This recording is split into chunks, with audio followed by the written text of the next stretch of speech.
Good morning all of you. आजच्या तासिकेमध्ये आपण शनिवारी झालेल्या सराव चाचणीमधील इंग्रजी या विषयाच्या अवघड प्रश्नांचा किंवा कन्फ्यूज करणाऱ्या प्रश्नांचा सराव आपण करणार आहोत.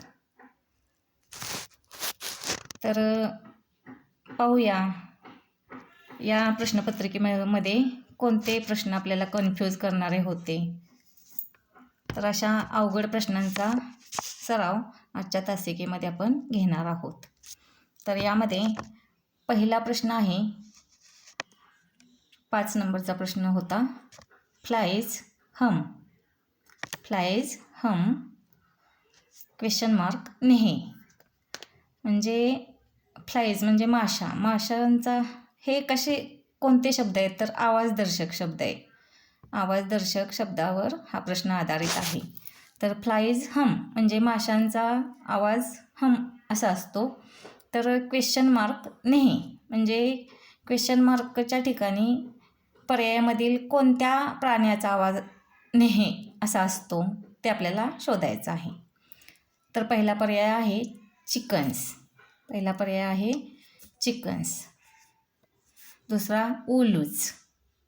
तिसरा हॉर्सेस आणि चौथा फ्रॉग्स. तर तुमच्या लक्षात आलं असेल नेहे नेहे नेहे असा आवाज कोणत्या प्राण्याचा आहे तर हॉर्सेस. म्हणून या प्रश्नाचं उत्तर आहे हॉर्सेस. ह्यासाठी आवाजदर्शक शब्दांचा सराव करणं गरजेचं आहे. आता यामधील दुसरा प्रश्न आहे, which punctuation mark will not be used in the given sentence. खाली एक वाक्य दिलेलं आहे, तर त्यामध्ये पर्यायामधील कोणते चिन्ह विरामचिन्ह वापरलेलं नाही असं विचारले. प्रश्न काळजीपूर्वक वाचणं आवश्यक असतं आणि त्याचा अर्थ बी आपल्याला कळणं गरजेचं असतं. वाक्य दिलेलं आहे, what's the matter little boy. What's the matter little boy. तर या ठिकाणी बारकाईनं विचार केला तर या ठिकाणी जे पंक्च्युएशन मार्क आहेत तर कोणतं वापरलेलं नाही हे विचारले. पहिला पर्याय आहे फुल स्टॉप. दुसरा पर्याय आहे ॲपॉस्ट्रॉफी, फुल स्टॉप, ॲपॉस्ट्रॉफी. तिसरा पर्याय आहे क्वेश्चन मार्क आणि चौथा पर्याय आहे कॉमा. तर असं विचारले, which punctuation mark will not be used in the given sentence. म्हणजे या चारीपैकी कोणतं मार्क इथं येणार नाही.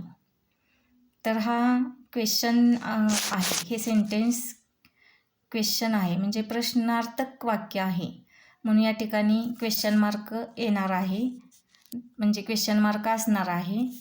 ॲपॉस्ट्रॉफी तर व्हॉट्स या शब्दामध्ये व्हॉट्स याचा अर्थ व्हॉट इज, तर या ठिकाणी ॲपॉस्ट्रॉफी असणार आहे. आणि व्हॉट्स द मॅटर नंतर कॉमा असणार आहे म्हणून. आणि क्वेश्चन मार्क इथं शेवटी असणार आहे,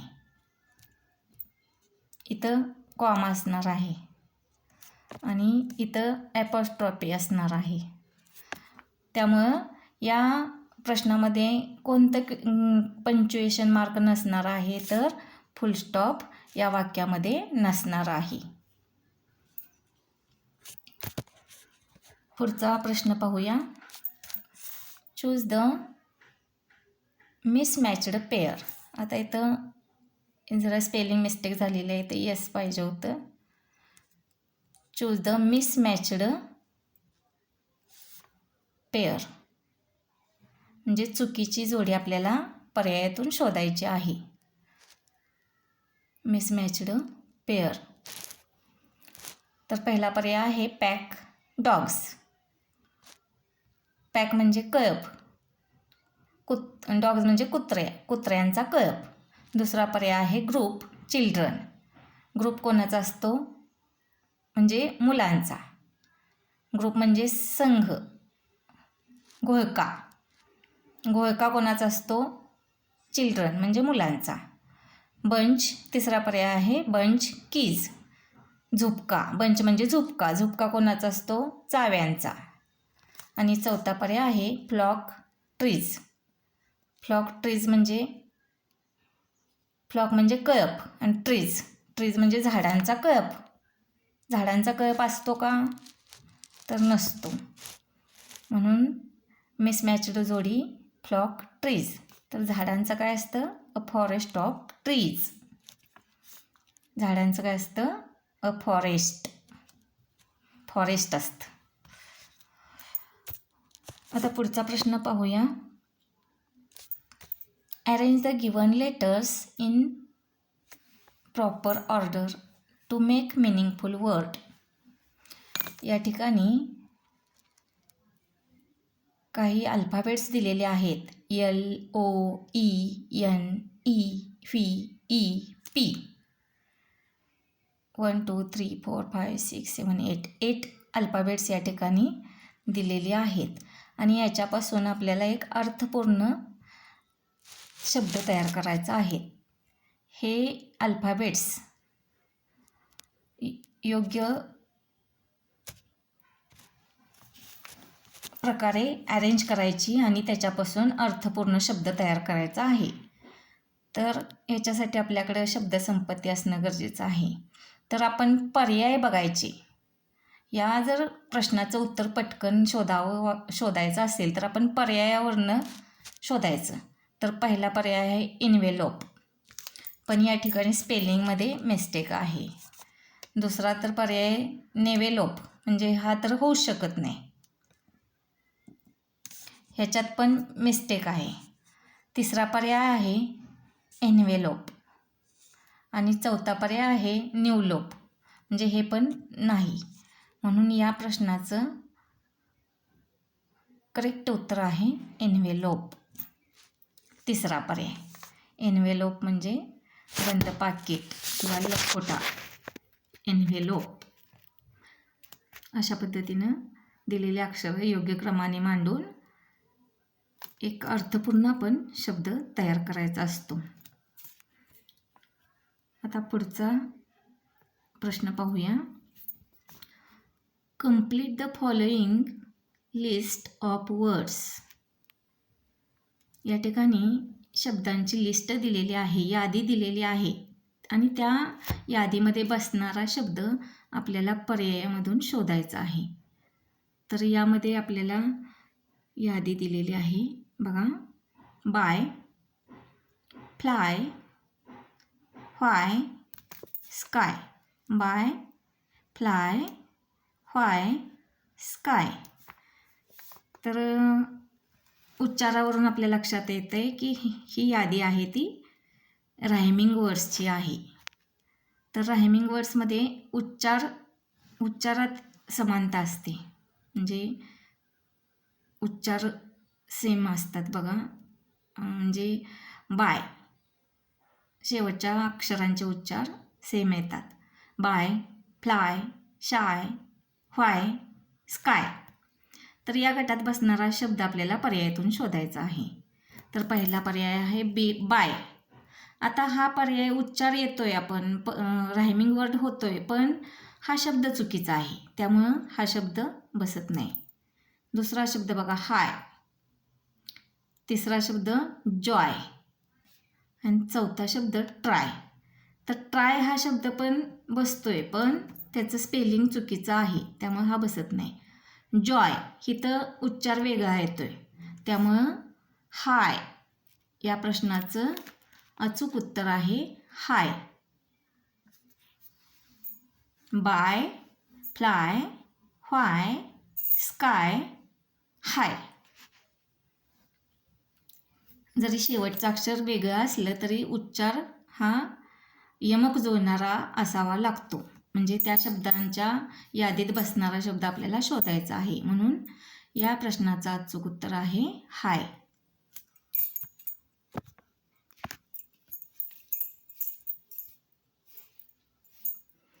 हाऊ मेनी कॅपिटल लेटर्स.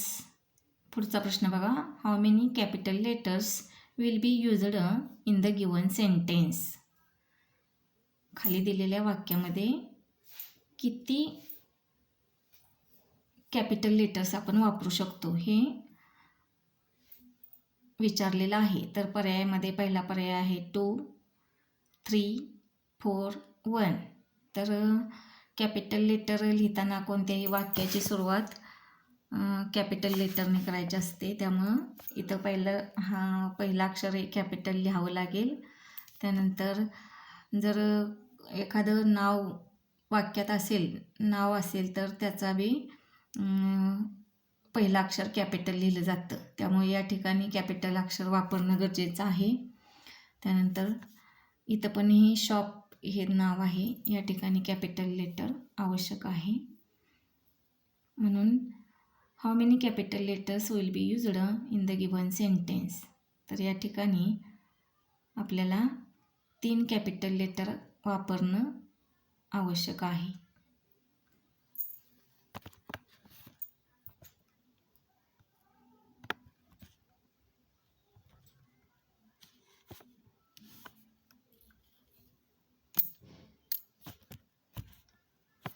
आता पुढचा प्रश्न बघा. पुढचा प्रश्न पाहूया. तर प्रश्न आहे how will you write the number 10 lakh in words. तर पहिल्यांदा आपल्याला संख्या वाचन लक्षात आलं पाहिजे. तर 10 लाख या ठिकाणी जी संख्या दिलेली आहे ती आपल्याला वाचता येणं गरजेचं आहे. तर या ठिकाणी आपण इथं शेवटची 5 घरं सोडून कॉमा दिला तर आपल्या लक्षात येतं आहे की हे 10 लाख आहे. तर आपण पर्याय पाहूया. तर पहिलाच पर्याय दिलेला आहे 10 लाख.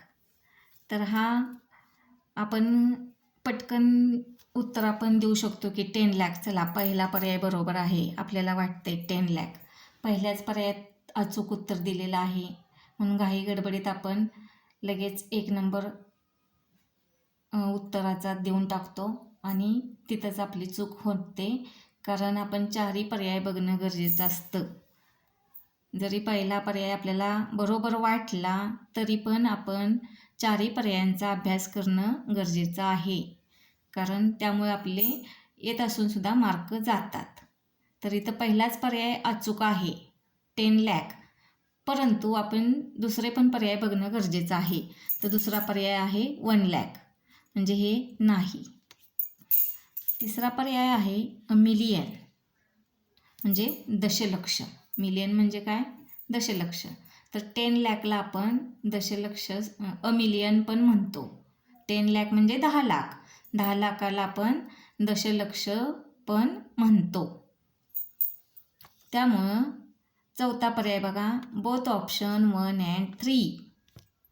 तर या प्रश्नामध्ये कन्फ्यूज करणारा हा प्रश्न आहे. त्यामुळं बऱ्याच मुलांचं येत असूनसुद्धा हा प्रश्न चुकलेला आहे. संख्या वाचन जरी येत असेल तरी 4ही पर्याय न बघितल्यामुळं बऱ्याच मुलांचा हा प्रश्न चुकलेला आहे. तर याचं उत्तर आहे 10 लाख बरोबर आहे, अ मिलियन बरोबर आहे आणि म्हणून या प्रश्नाचं उत्तर पर्याय क्रमांक 4. पर्याय क्रमांक 4 आहे. कारण पर्याय क्रमांक 4मध्ये बोथ ऑप्शन 1 and 3 हे उत्तर आहे. म्हणजे पहिलं पर्याय क्रमांक 1 आणि पर्याय क्रमांक 3 हे दोन्ही उत्तरं बरोबर आहेत. म्हणून या प्रश्नाचं उत्तर पर्याय क्रमांक 4 आहे.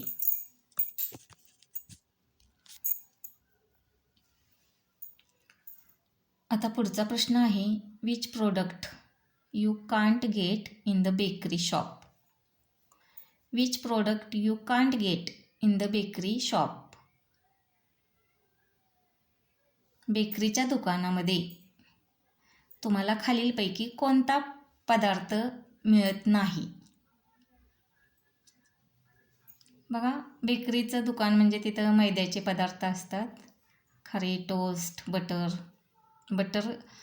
आपण बटर म्हणतो पण बटर याचा अर्थ खारी असतात. तर बटर याचा अर्थ आपण बटर मराठीमध्ये बटर आपण वेगळ्या पदार्थाला म्हणतो पण बटर हा इंग्रजी शब्द आहे बटर तुम्हाला मराठीतलं बटर सर्वांना माहीत असतं, त्यामुळे तुम्ही म्हणता बटर असते, खारे असते. आटा टोस्ट, मैद्याचा टोस्ट, पेस्ट्रीज. म्हणजे आपल्याला वाटतं हे चारही पदार्थ असतात, पण खरं तर बटर हा इंग्रजी शब्द आहे आणि याचा अर्थ आहे लोणी. तर लोणी हे बेकरीमध्ये भेटत नाही, म्हणून which product you can't get in the bakery shop. बेकरीच्या दुकानामध्ये तुम्हाला खालीलपैकी कोणता पदार्थ मिळत नाही, तर याचं परफेक्ट उत्तर आहे बटर या दुकानात आपल्याला भेटत नाही. तर पुढचा प्रश्न पाहूया. Fill in the blanks with correct article.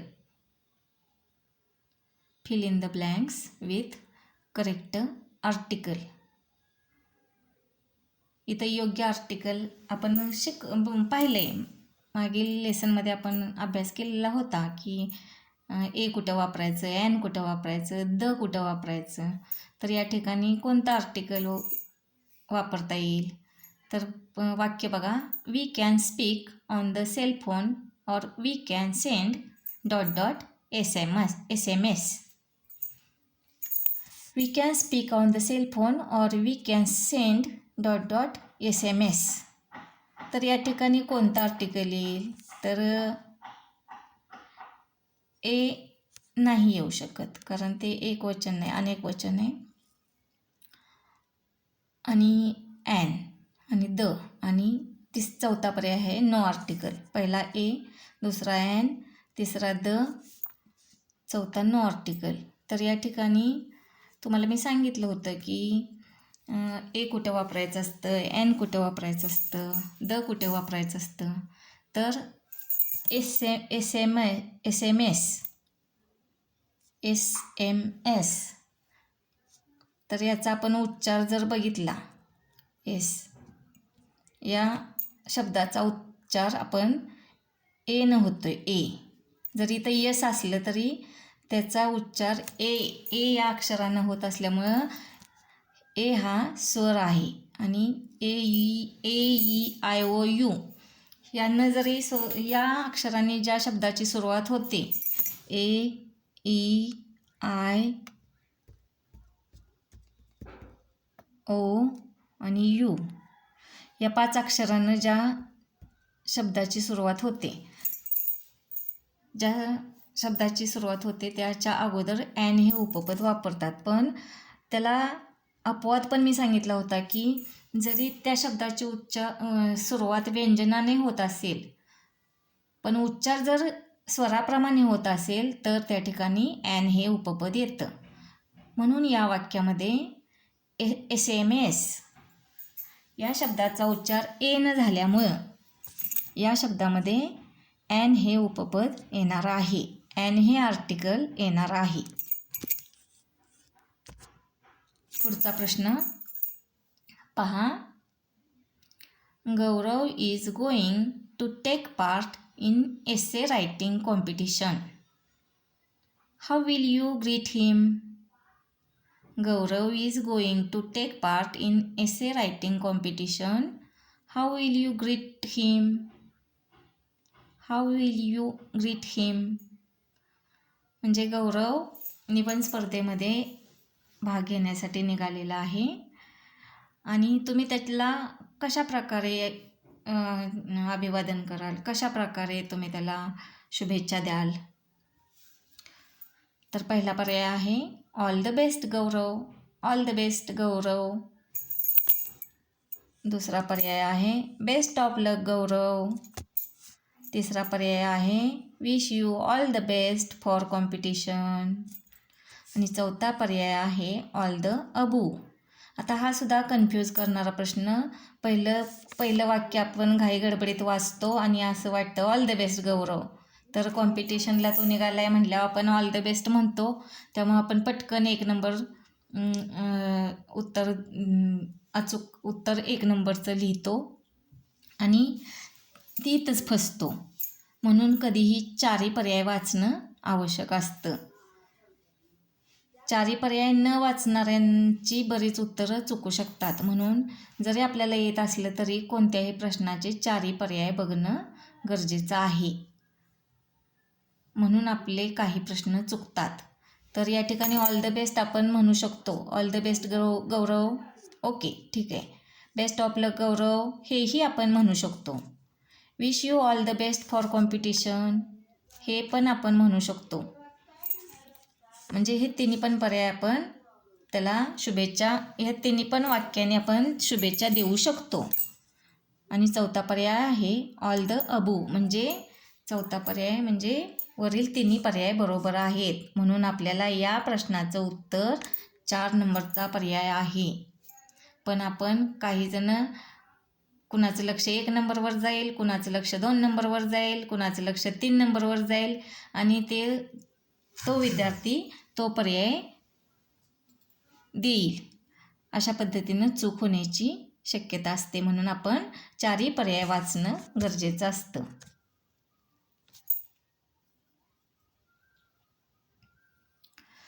तर पुढचा प्रश्न बघा. How many mistakes of capitalisation are there in the following sentence.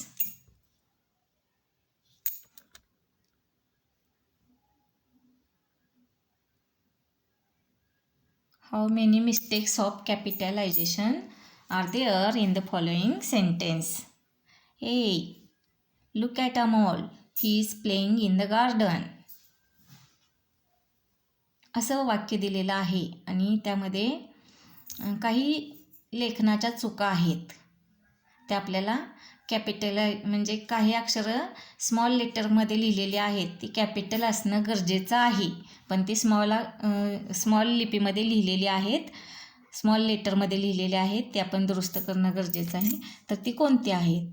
तर वाक्याचं पहिलं अक्षर नेहमी कॅपिटल असावं, म्हणून एच हे कॅपिटल असणं गरजेचं आहे. त्यानंतर इथं अमोल हे नाव आहे, त्यामुळं नावातील पहिलं अक्षर नेहमी कॅपिटल असावं. म्हणून दुसरा हा एक पर्याय म्हणजे हा एक शब्द कॅपिटल असणं गरजेचं आहे. पहिलं अक्षर ए. आणि he is playing in the garden.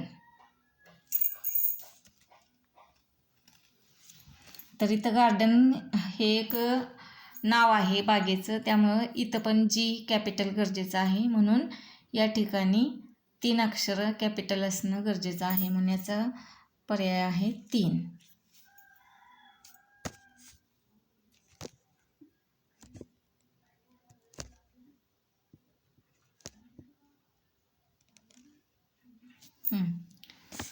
आता पुढचा प्रश्न बघा.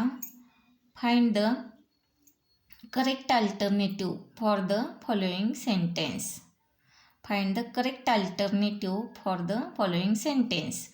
या ठिकाणी एक वाक्य दिलेलं आहे आणि त्या ठिकाणी दोन शब्द रिकाम्या जागा, 2 ठिकाणी रिकाम्या जागा आहेत. त्या ठिकाणी 2 शब्द पर्यायामधील आपल्याला अचूक शब्द बसवायचे आहेत. तर वाक्य वाचते मी. He wants to ... a new phone and ... his old one. He wants to ... a new phone and ... his old one.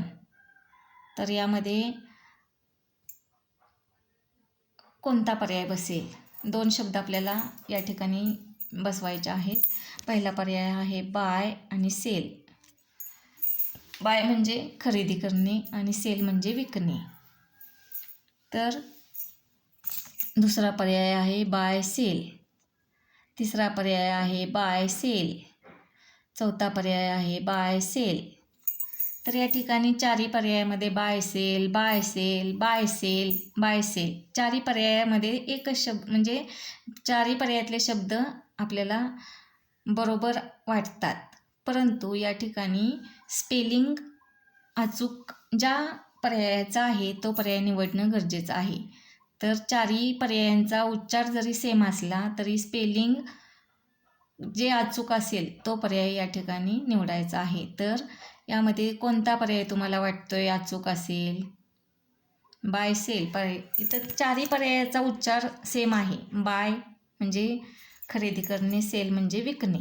He wants to buy a new phone and sell his old one. म्हणजे तो नवीन phone खरेदी करू इच्छितो आणि त्याचा जुना phone त्याला विकायचा आहे. तर या ठिकाणी अचूक स्पेलिंग असणारी जोडी निवडायची आहे. मग या ठिकाणी बाय आणि sell. He wants to buy, buy म्हणजे खरेदी करणे, BUY.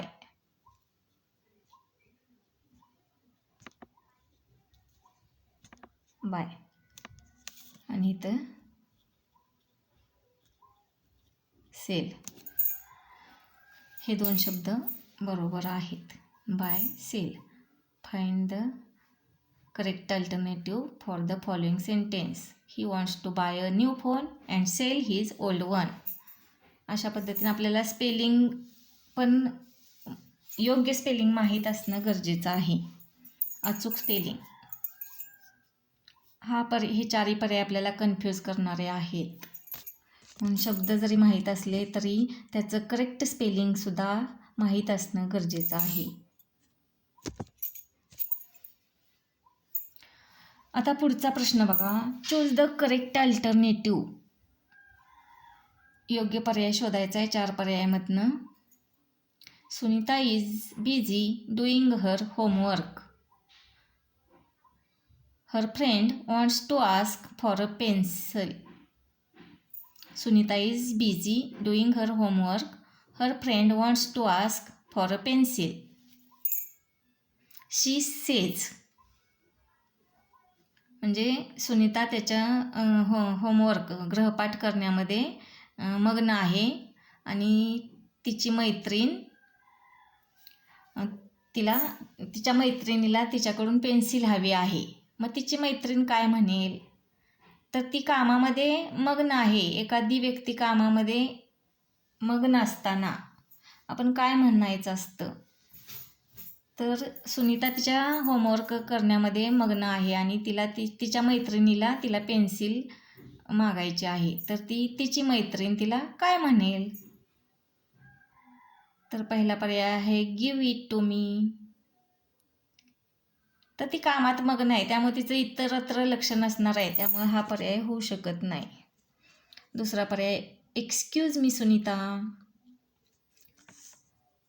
म्हणजे हा पर्याय होऊ शकतो. तरी पण आपण तिसरा आणि चौथा पर्याय वाचायचा आहे. हा पर्याय आपल्याला योग्य वाटतोय, पण तरी पण तिसरा काय दिलाय बघायचं. Go away. गो अवे काय म्हणू शकत नाही. आणि हॅपी बर्थडे. हॅपी बर्थडे पण काय म्हणायची गरज नाही. तर तिच्या मैत्रिणीला तिच्याकडून पेन्सिल हवी आहे आणि ती सुनीता कामामध्ये मग्न आहे, त्यामुळं तिची मैत्रीण तिला काय म्हणू शकते? Excuse me Sunita. म्हणून पर्याय क्रमांक 2 बरोबर आहे.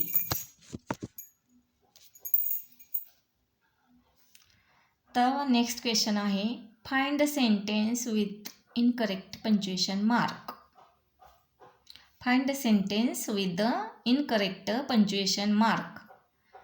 4 वाक्य दिलेली आहेत आणि एका वाक्यामध्ये चुकीचं विरामचिन्ह वापरलेलं आहे, ते आपल्याला शोधायचं आहे. चुकीचा विरामचिन्ह कोणत्या वाक्यात आहे? तर विरामचिन्ह कोणतं कधी द्यायचं हे जर आपल्याला माहीत असेल तर आपण हा प्रश्न अचूक सोडवू शकतो. तर व्हॉट इज युअर नेम हे प्रश्नार्थक वाक्य आहे, त्यामुळे इथे क्वेश्चन मार्क बरोबर आहे. दिस इज अ पेन हे साधं वाक्य आहे, त्यामुळे या ठिकाणी फुल स्टॉप दिलाय, बरोबर आहे. तिसरं वाक्य आहे how beautiful it is. How beautiful it is हे एक्सक्लेमेटरी वाक्य आहे, उद्गारार्थी वाक्य आहे, त्यामुळं इथं एक्सक्लेमेटरी चिन्ह दिलेलं आहे, म्हणजे हे पण वाक्य बरोबर आहे. तर आपल्याला प्रश्न आहे find the sentence with the incorrect punctuation mark. चौथं वाक्य आहे वेअर आर यू गोईंग.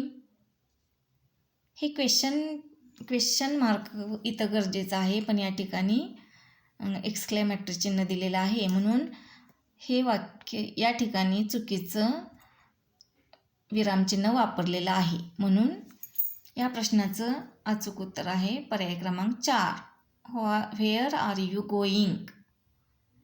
हे प्रश्नार्थक वाक्य आहे.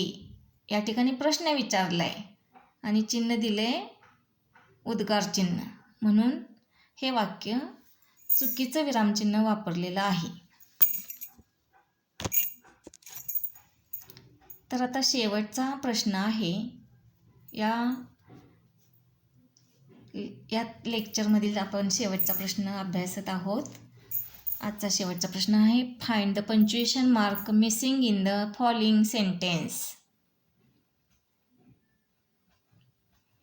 वाक्य दिलेलं आहे, वेअर्स युअर बॅग. आता इथं या ठिकाणी कोणतं पंक्च्युएशन मार्क मिस झालेला आहे ते आपल्याला शोधायचं आहे. तर या ठिकाणी वेअर्स युअर बॅग, तर कोणतं चिन्ह या ठिकाणी वापरायचं राहिलेलं आहे. तर कॉमा वापरणं काही गरजेचं नाही. ॲपॉस्ट्रॉफी,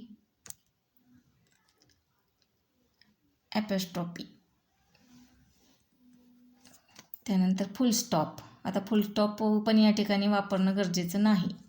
क्वेश्चन मार्क तर इथं वापरलेला आहे. तर या ठिकाणी ॲपॉस्ट्रॉफी चिन्ह या ठिकाणी राहिलेलं आहे. तर इथं वेअर्स या ठिकाणी ॲपॉस्ट्रॉफी चिन्ह वापरणं गरजेचं आहे. वेअर्सचा शॉर्ट फॉर्म वेअर इजचा शॉर्ट फॉर्म वेअर्स असतो, कॉन्ट्रॅक्टेड फॉर्म. म्हणून या ठिकाणी ॲपॉस्ट्रॉफी गरजेचं आहे. म्हणून या प्रश्नाचं अचूक उत्तर आहे ॲपॉस्ट्रॉफी. तर अशा पद्धतीनं आजच्या तासामध्ये आपण शनिवारी 10 आणि 17 तारखेला झालेल्या सराव चाचणीमध्ये जो इंग्रजी विषय होता, त्या इंग्रजी विषयामध्ये मुलांना अवघड वाटणाऱ्या प्रश्नांचा सराव आपण घेतलेला आहे. तर या प्रश्नांचा अधिक सराव तुम्ही घरी किंवा शाळेमध्ये करू शकता आणि आपल्या अचूक मार्क मिळवण्याचा प्रयत्न करू शकता. धन्यवाद.